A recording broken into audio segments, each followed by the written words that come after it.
If you're not the best at gluing down your wig, I think the best option is just to cut bangs. Let me show you how it's done. I look like I have pumpkin spice latte for breakfast, dinner, and lunch. Hiya! So I'll be traveling and I don't want to have to struggle to try and glue down my wig every single day. So I think I just want to do curtain bangs just to make it easy because I'll be moving up and down all over the place. So I watched a tutorial by Brad Mondo.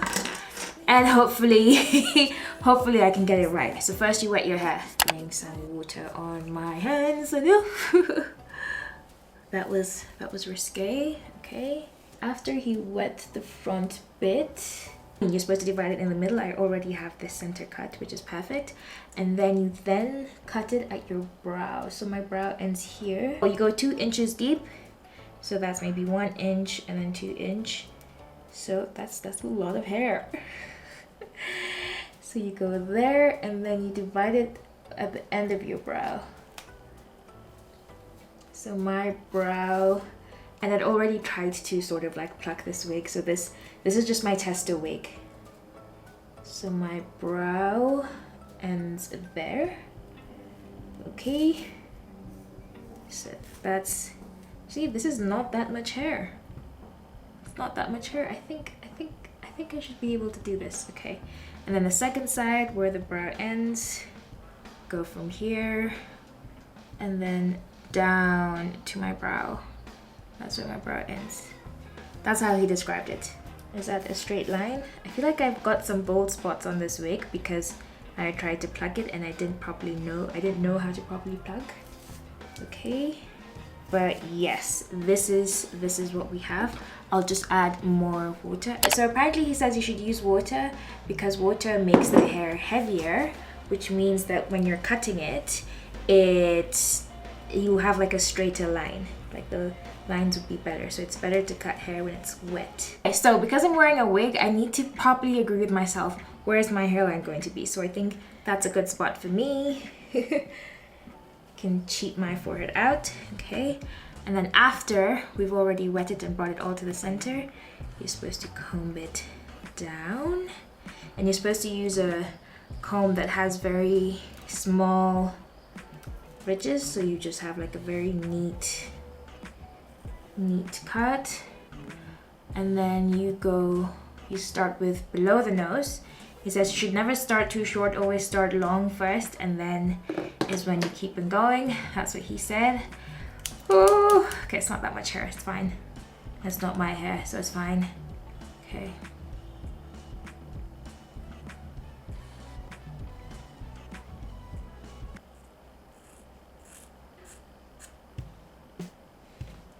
Okay, I hope it's a straight line. And then you're supposed to compare the two sides to make sure they're about the same. So then if we split this in the middle after we've cut, it looks weird because it just has like these 2 bits here, which looks really awkward. So he said you get the hair and then you comb it across to the other side.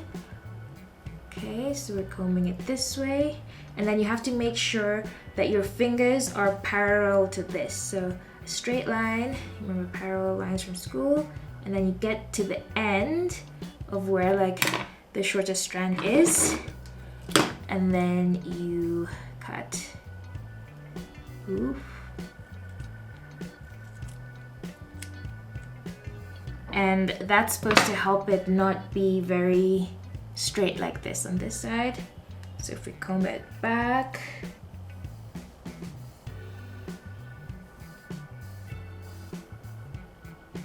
there. See, it's less of a weird line. Okay, we're getting it done. Okay, and then we just do the same thing on the other side. We take the hair and then we comb it across. I'm really trying to make sure this is straight. I think because it's dried out a bit. Let me add more water. I feel like that side's dried out a little bit. Okay, so it's wet it again just to make it easy for me. Okay. And then there, towards the end. And then parallel and then cut.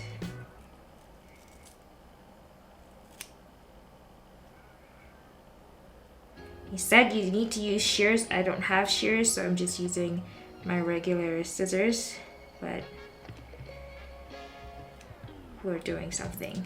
Okay, I'm gonna open her out. I hope I didn't cut too short, but I don't think so. I don't think I cut too short. It's like just below my eyes, and so it's still, when it dries, it can still have that sort of swoop. And then he said to take it a step further, we need to cut more hair. But I feel like this hair already has some sort of blend, but we want to blend it even more so that there's like this part here can just blend fully. Okay, so bring more hair forward. I think he said about like half an inch.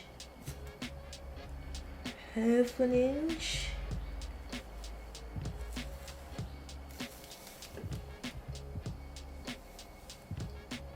Just so it's not, you don't have this like, again, half an inch. And to make it blend more, just go this way. I'm a little bit scared, but I know I shouldn't be. Okay, I'll just go like this.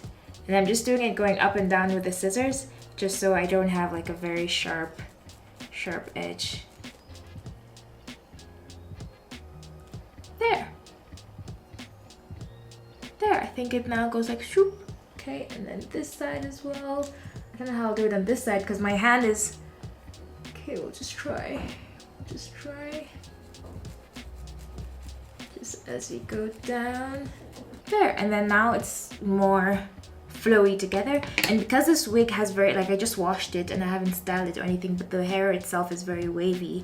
But I feel like even if I come out from the water, it's not too bad. But then now I'm just gonna try and blow dry it just to see what monstrosity I've done to myself. I've gotten a round brush.